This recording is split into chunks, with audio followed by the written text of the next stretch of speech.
Assalamualaikum warahmatullahi wabarakatuh. Welcome back to English lesson with me, Mr. Febriana. Today we are going to learn about recount text. Ya, jadi hari ini kita akan belajar tentang recount text. Jadi apa sih itu recount text? So, let's check it out. Ya, tapi sebelum kita mengetahui recount text, harus tahu dulu nih apa tujuan pembelajarannya. Jadi nanti melalui tayangan video ini, kalian akan mampu mengidentifikasi fungsi sosial, struktur teks, dan unsur kebahasaan dari teks recount ini. Nanti melalui penugasan, kalian akan mampu menentukan fungsi sosial, struktur teks, dan unsur kebahasaan dari teks recount. Oke, ya. Dan untuk teknik penilaiannya, teknik penilaiannya di sini Bapak akan menggunakan tes tertulis. Dan sebagai instrumennya di sini menggunakan pilihan ganda yang akan Bapak dalam bentuk Google Form. Ya. Sebelum kita bahas, coba kalian perhatikan dulu video ini.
Ya, itu adalah video tentang recount text. Jadi, sudah paham? Ya, oke, kita review dari video tersebut. Ya, kita akan review dari video tersebut. Jadi, pengertiannya, recount text. Kira-kira recount text itu apa sih? Recount text is a text which tells about something happened in the past. Jadi teks recount ini adalah teks yang menceritakan kembali tentang sesuatu yang terjadi di masa lampau, baik itu yang menyenangkan atau yang tidak menyenangkan.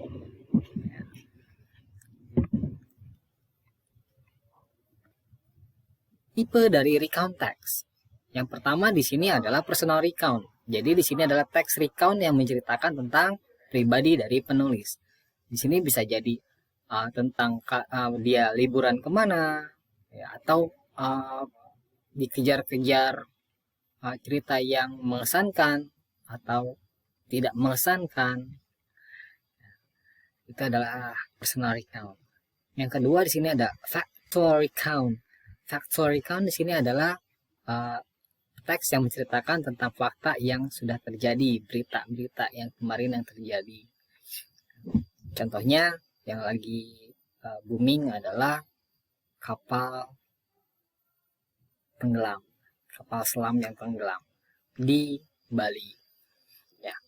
Lanjut yang ketiga di sini ada biographical recount. Di sini adalah teks recount yang menceritakan tentang kisah hidup dari seseorang. Misalnya tentang biographical of Insinyur Soekarno, B.J. Habibie, dan lain-lain. Itu adalah tipe-tipe dari recount. Next. Di sini ada purpose, tujuan. Ya, kalau nanti ada suatu soal yang menceritakan what is the purpose of the text, kalau teksnya ada text recount, ya, itu kalian bisa jawab. Sini kata kuncinya adalah to share atau to retail. Ya, jadi to share atau to retail ini adalah purpose-nya, tujuannya di sini untuk share dari pengalaman-pengalaman yang unik atau menceritakan kembali. Retail itu menceritakan kembali something unforgettable, sesuatu yang tidak pernah terlupakan.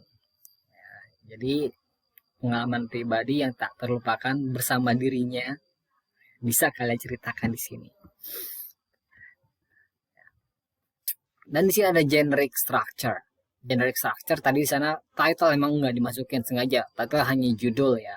Judulnya At the Beach. Di sini contohnya. Ya. Tadi dalam generic structure itu ada 3. Ada orientations, ada events, dan ada reorientations. Yang pertama kita bahas orientations. Di sini tells when and where the event began and who was there. Jadi di sini menceritakan kapan dan di mana kejadiannya terjadi atau siapa yang ada di sana. Di sini diambil contoh at the beach. My friend and I went to the beach on Saturday. Ya. Udah jelas kan? Kapan? Saturday. Where? To the beach. Ya, beach. And then kapan udah? Di mana udah? Who? My friend and I. Ya. Untuk event, di sini tells the events in the older day happened. Ya, jadi di sini menceritakan kejadian-kejadian yang berurutan yang terjadi. Contohnya di sini, while we were at the beach, we had a cool swim. After our swim, we built sand castles. Ya. Dan lain-lain. Later it began to rain, so we picked up and went home. Ya, itu dalam event ya. Dan dalam reorientations, di sini tells how the experience ended and some thoughts you may have about it. Jadi endingnya itu seperti apa dalam pengalaman tersebut? Apakah menyenangkan, apakah menyedihkan, atau ungkapan perasaan tentang kejadian tersebut. Contohnya, we were tired from our day at the beach, so we went to bed early. Ya, jadi di sini dia katanya lelah. Jadi itu adalah ada orientation, ada event, dan reorientation. Lanjut.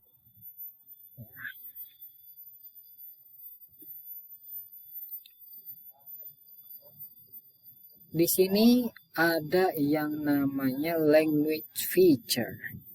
Tata bahasa kosakata yang sering keluar dalam recount text. Yang pertama di sini ada past tense. Past tense karena ini recount text adalah pengalaman sudah terjadi, ya ini udah pasti menggunakan kata kerja kedua. Makanya jadi di sini menggunakan I went, jangan I go. Ya, terus I was, jangan I am. I am very sad. Ya, I go to Anyar, itu salah karena sudah terjadi, makanya I went dan I was. Lanjut di sini ada adverb of time menggunakan, jadi ini ada keterangan waktu. Keterangan waktunya karena sudah terjadi, bisa yesterday kemarin, last week minggu lalu, atau 2 days ago 2 hari yang lalu. Dan sini ada action verb, kata-kata kerja yang aktif. Went, play, visit, pergi, ya, bermain, dan mengunjungi. Sini ada conjunction. Conjunction itu ada kata penghubung kayak after that, ada then, and, dan lain-lain. Setelah itu, dan, kemudian, nah, seperti itu. Jadi itu adalah penjelasan tentang recount text. Ya, mudah-mudahan kalian paham dengan penjelasan tersebut. Dan untuk tugas nanti akan Bapak berikan di link ya, dari Google Form-nya. Ya, dan mudah-mudahan kalian paham dengan materinya. Jika ada pertanyaan, kita akan bahas di grup. Ya, cari pertanyaan nanti kita akan bahas di grup. Nanti akan Bapak coba jelaskan dari pertanyaan tersebut. Bapak akan coba jawab ya, dari pertanyaan kalian. Oke. Kalau begitu, see you again at next time. Dan Bapak tutup dengan wallahul muwaffiq ila aqwamit thoriq. Assalamualaikum warahmatullahi wabarakatuh.